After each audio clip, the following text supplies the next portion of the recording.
We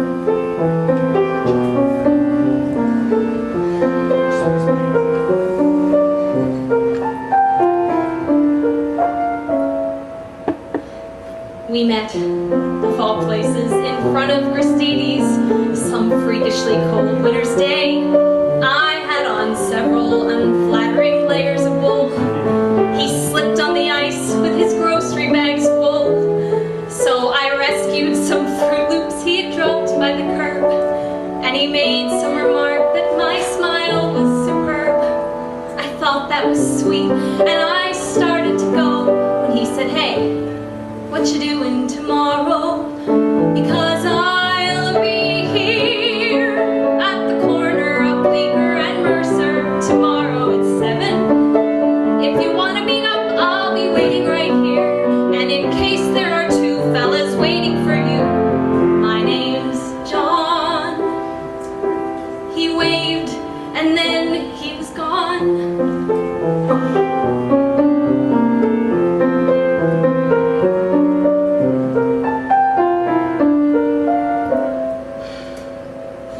Needless to say, I went back there to meet him, mostly to see if he'd show, and there he was, out in the cold with his jacket pulled tight. He took me to dinner and kissed me goodnight. The next week we went to this terrible play, and the week after that drank hot chocolate all day, and suddenly 8 or 9 months had flown by when he said, "Hey, what you doing the rest of your life? Because I'll be here right beside you as long as you want me to be. There's no question. There is nothing I wanted so much in my life." This might sound immature, but I'm totally sure you're the one. And we had just begun. We got hitched in September, our favorite month, with a rock band that played in this old synagogue.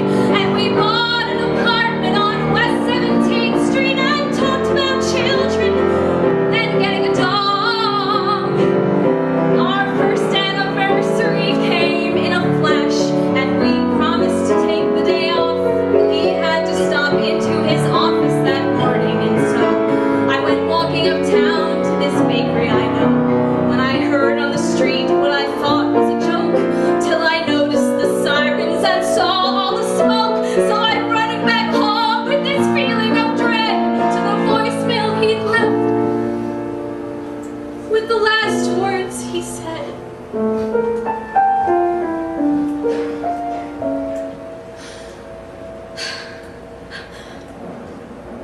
"I'm sorry.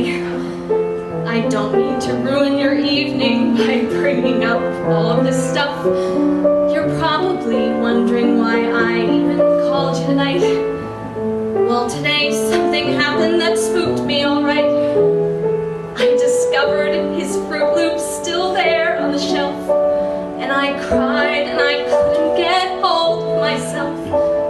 When as sure as I breathe, I heard John, clear as day, saying, "Hey, you're allowed to move on.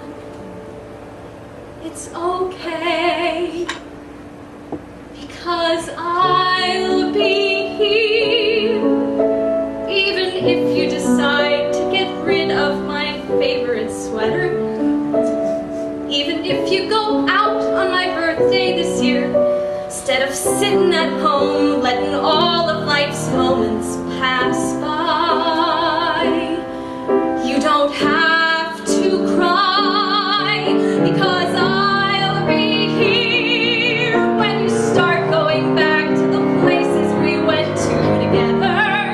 When you take off my ring and you let yourself smile, when you meet someone handsome and patient and true, when he says that he wants to be married to you, when you call him one night and he meets you downtown and you finally answer him yes.